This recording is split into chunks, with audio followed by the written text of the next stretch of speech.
দেখুন বন্ধুরা, আমি এখন খেজুর রস খাচ্ছি।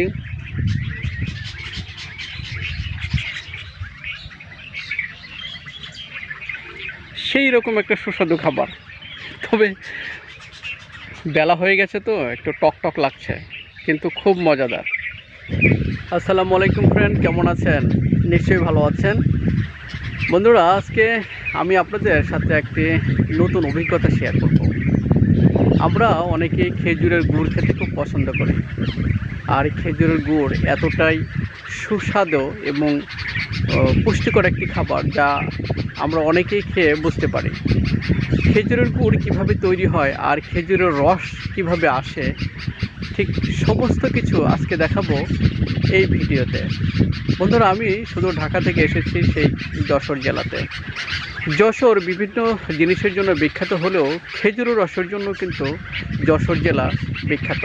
কীভাবে সেই গাছ থেকে সংগ্রহ করা হয় সব কিছু দেখাবো আজকের ভিডিওতে, এবং দেখানোর চেষ্টা করব আজকের খেজুরের রস কতটা মিষ্টি, এবং আমি আপনাদেরকে সেই খেজুরের রস খেয়ে দেখাবো।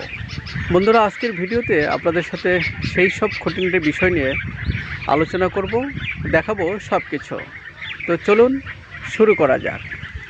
বন্ধুরা, এটি একটি ছোট খেজুরের গাছ, আপনারা দেখতেই পাচ্ছেন। খুবই ছোট একটি খেজুরের গাছ, কিন্তু এই গাছ থেকেও রস সংগ্রহ করা হচ্ছে। তবে এই গাছটিকে একটু বেড়ে ওঠার সময় দিলে ভালো হতো। আমাদের দেশে খেজুরের রসের বা খেজুরের গুড়ের এতটাই চাহিদা, চাষিরা খুব অল্প বয়স থেকেই খেজুরের রস সংগ্রহ করে থাকে। এক্ষেত্রে গাছ কিন্তু আসলে খুব একটা মোটা তাজা হয় না, কিন্তু প্রায় 15 থেকে 20 বছর এই গাছ প্রতি বছর শীতকাল আসলে সেই রস দিয়ে থাকে। আজকে আমি আপনাদের সাথে দেখাবো সেই খেজুরের রসের কিভাবে পড়ছে গাছ থেকে, সেই দৃশ্যটি দেখাবো। দেখেন, এটা একটি গাছ। গাছের যে পুরনো ডালগুলি আছে, অর্থাৎ ডালা যেগুলি আছে, সেগুলি কেটে গাছের নির্দিষ্ট অংশ ছেটে, অর্থাৎ ধারালো বটি বা ছ্যান বলে যেটাকে, ছুরি দিয়ে সেগুলি চেঁচে, তারপর হচ্ছে এরকম বাঁশের নল দিয়ে এরকম পার্ট একটু গর্ত করে করে এখান থেকে রস আসার সুযোগ করে দেওয়া হয়েছে। দেখুন, এখান দিয়ে ঠিক রসটা ফোটায় ফোটায় পড়ছে। আর এভাবে সারা রাত পড়ার পরে যেই হাঁড়িতে যেই রসটুকু জমা হয়, সেই রসটুকু আগুনের জাল দিয়ে তৈরি করা হয় সুস্বাদু খেজুরের গুড়। আজকে আমি আপনাদেরকে দেখাবো সেই রস খেয়ে, যদিও এই রস এখন আর হাঁড়িতে নেই। এই নল থেকে একটু খেয়ে আপনাদেরকে দেখানোর চেষ্টা করব। ঠিক এখন যে দৃশ্যটি দেখতে পাচ্ছেন, যে দুটি পাখি একসাথে সেই মিষ্টি সুপেয় খেজুরের রস খাচ্ছে, ঠিক এরকম রাতের বেলাতে বাদুড় এই খেজুরের রস খেয়ে থাকে। আর এই খেজুরের রস বাদুড় খাওয়ার কারণে, অর্থাৎ বাদুড়ের শরীরের যে জীবাণু, অর্থাৎ যেই শক্তিশালী ভাইরাস, সেই ভাইরাসটা কিন্তু খেজুরের রসে মিশে যেতে থাকে।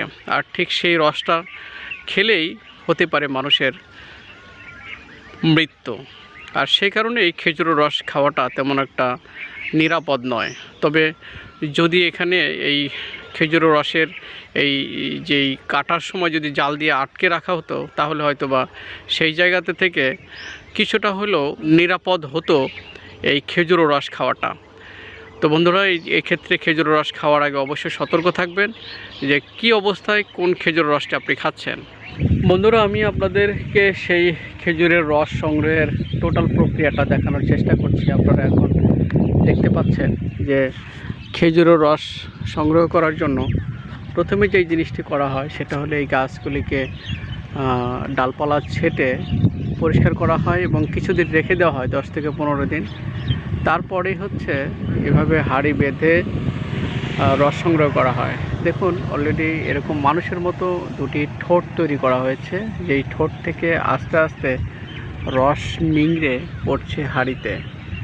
এখানে অনেক পোকামাকড়, পিঁপড়া সেই রস খাচ্ছে। ঠিক রস পড়ছে সেই হাঁড়িতে, এবং সারা রাত এভাবে রস পড়ে নির্দিষ্ট পরিমাণ হওয়ার পরে সকালবেলা খুব ভোরে, একেবারেই খুব ভোরে সূর্য ওঠার আগে এই রস সংগ্রহ করা হয়। রস সংগ্রহ করে জাল দিয়ে তৈরি করা হয় গুড়। তো দেখুন, হাঁড়ির রশি এবং সব কিছু। আর এই রসটা এখন যে দিনের বেলা যে রসটা পড়ছে এটা কিন্তু আসলে রস না, এগুলি ঝরা বলে বা অনেক সময় তারির আকৃতি ধারণ করে। এগুলি খাইলে অনেক সময় নেশা হয়ে যায়। অর্থাৎ এই রসটা দিনের বেলা যে রসটা পড়ে এটা হচ্ছে ঘোলা প্রকৃতির রস পড়ে। এটা সাধারণত কেউ কাঁচা হিসেবে খায় না, কারণ এটা খুব গন্ধ হয়ে থাকে, একটু নেশা নেশা ভাব হয় এটা খাওয়ার পরে। আর এই রসটা মূলত হচ্ছে যেটা হচ্ছে খাওয়ার জন্য রস, অর্থাৎ খেজুরের রস হিসেবে যেটা আমরা খাই, সেই রসটা হচ্ছে একদম ভোরে সূর্য ওঠার আগেই সংগ্রহ করে থাকে। এভাবেই সারাদিন রস পড়ে এবং নির্দিষ্ট 2 থেকে 3 দিন পর পর এভাবে গাছের অংশটি কেটে আবার নতুন করে রস সংগ্রহের প্রক্রিয়া করা হয়। বন্ধুরা, এতক্ষণ আপনারা দেখলেন খেজুরের রস সংগ্রহ, কোথায় কিভাবে খেজুরের রস পাওয়া যায় বা খেজুরের গাছ দেখতে কেমন, সব কিছুই। তবে কিছু সতর্কবার্তা: খেজুরের রস খাওয়ার আগে অবশ্যই আপনারা সতর্ক থাকবেন যে এই খেজুরের রসে নিপা ভাইরাস নামক মারাত্মক মরণ ব্যাধি ভাইরাসের উপস্থিতি আছে কিনা। যদি না থাকে তাহলে আপনি এটা খেতে পারেন, আর যদি তা মনে হয় যে এই রসে এই ভাইরাসের উপস্থিতি আছে, তাহলে অবশ্যই এই রস খাওয়া থেকে বিরত থাকবেন।